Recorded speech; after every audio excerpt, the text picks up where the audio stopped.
Welcome back to my channel guys at welcome din sa panibagong episode. Today's video, kasama ko pala ang kapatid ko sa ating pamamana. Medyo makulimlim yung panahon pero abante pa rin tayo. Let's do this! Pagkababa pa lang natin sa bangka, may nagpakita agad na School of Barracuda. Kaya binigay ko sa kapatid ko yung pana. Matagal na din siya hindi nakabalik sa dagat kaya siya yung unang patitirahin natin.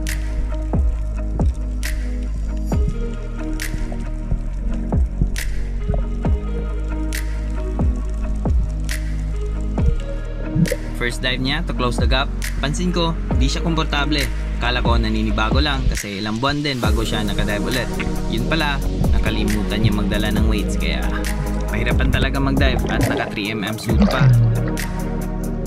Buti na lang sa dive na to, umangat pa yung mga barracuda. Finally, na-close din yung gap and this is our first fish of the day.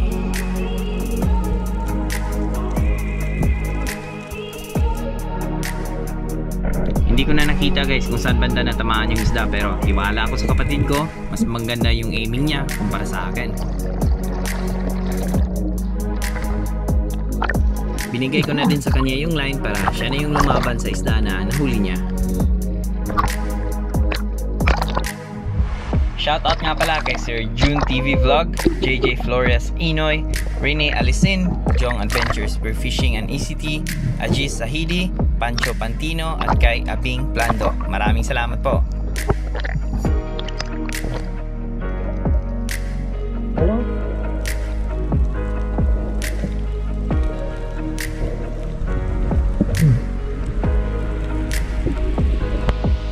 Malapit na kaya nag-dive ako to check the shot.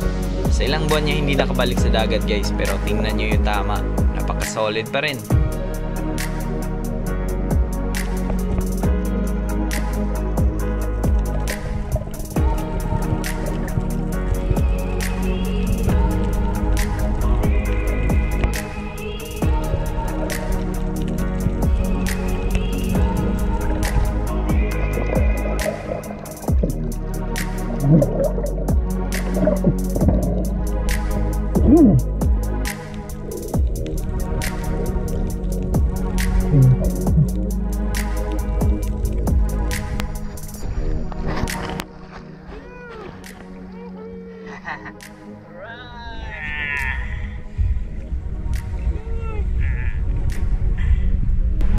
Bumalik pa yung School of Barracuda guys. This time, sobrang lapit pa nila. Akala ko, kukuha pa siya ng isa pero hinayaan niya lang pala.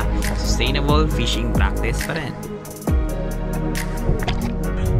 Nakahuli na yung kapatid ko guys. Now it's my turn. Bumalik kami sa spot kung saan kami unang bumaba. Let's do this. Our first fish of the day sa dive na to. Dumiretso na agad tayo baba sa ledge since naka-warm up dive na tayo. Hindi pa nga tayo nakalapag, may nakita na agad akong dalawang brassy trevally dun sa unahan kaya finish call ko na para lumapit.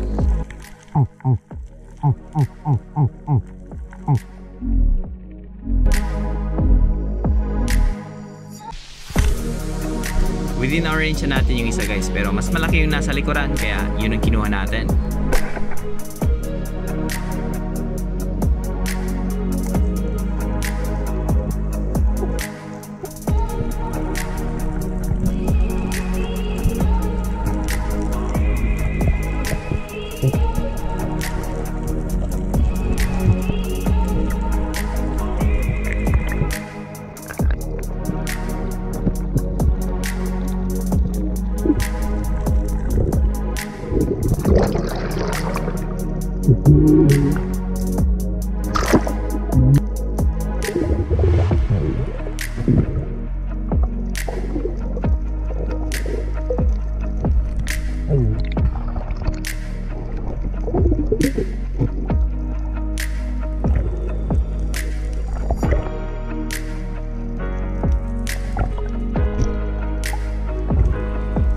Gutted and bleed to preserve the meat kahit na-stock pa sa freezer ng ilang araw.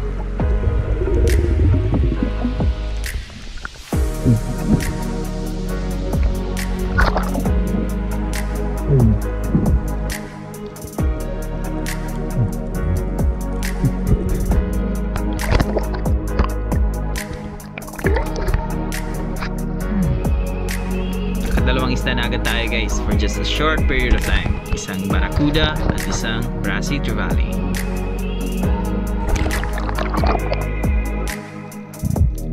At habang nag-ayos tayo ng spear, pansin nyo ba yung nasa baba? Nandito na naman ulit yung school of barracudas. Kaya I dove down to close the gap, pero this time, just enjoy the show. Selective hunting tayo guys. Nakaisa na tayo. Look at that. Sobrang lapit nila.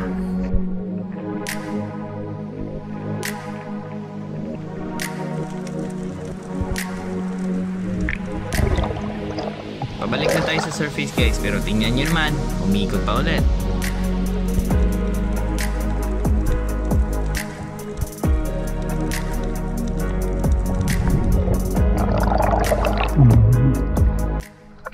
Nagana kayo. Sagdi na noy.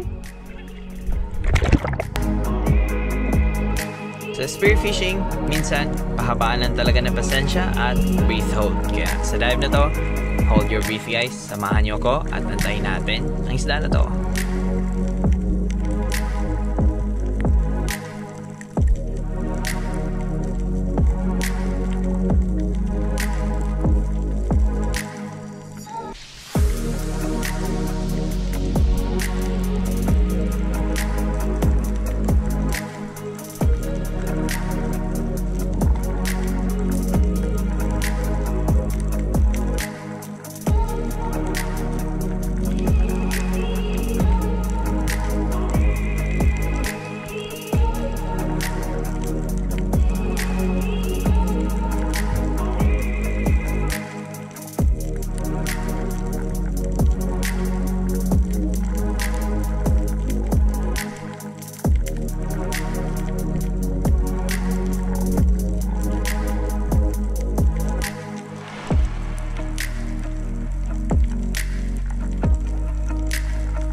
Yung mga baitfish lang ang tinitingnan ko dito guys. At sa wakas, sa kakaantay natin, may nagpakita na isang king mackerel or tangige.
Our third fish of the day is ang good size na king mackerel. On the boat, you go. Pauwi na sana tayo na to guys. Sabay sa agos since goods na yung huli natin. Nang may nakita kong mga ilang isda dun sa baba kaya nag-dive ako ulit. Pagkalapag natin mga bluefin trevallies pala. May malaki dun sa likod kaya yun ang kunin natin. Papalayo na sana kaya sinubukan kong mag-sandasting at i-fish call para bumalik.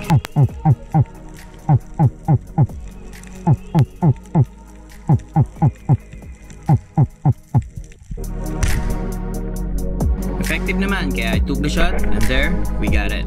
Keeping the line tight para hindi to sasabit sa reef.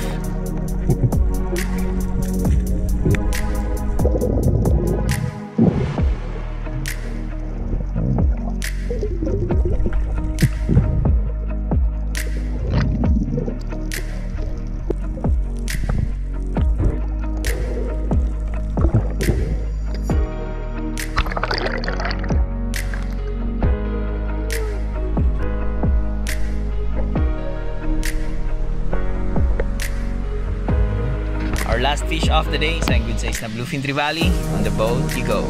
Goods na to guys, pang last na talaga yon. Uwi na tayo. First, nakahuli yung kapatid ko ng isang barracuda. Next is this brassy trevally, yung king mackerel, and the last one is the bluefin trevally. And that's it for this episode guys. Thank you for watching. Sana nag-enjoy kayo at may natutunan. See you soon in my next episode. Stay tuned for more videos. Stay safe. God bless. Cheers.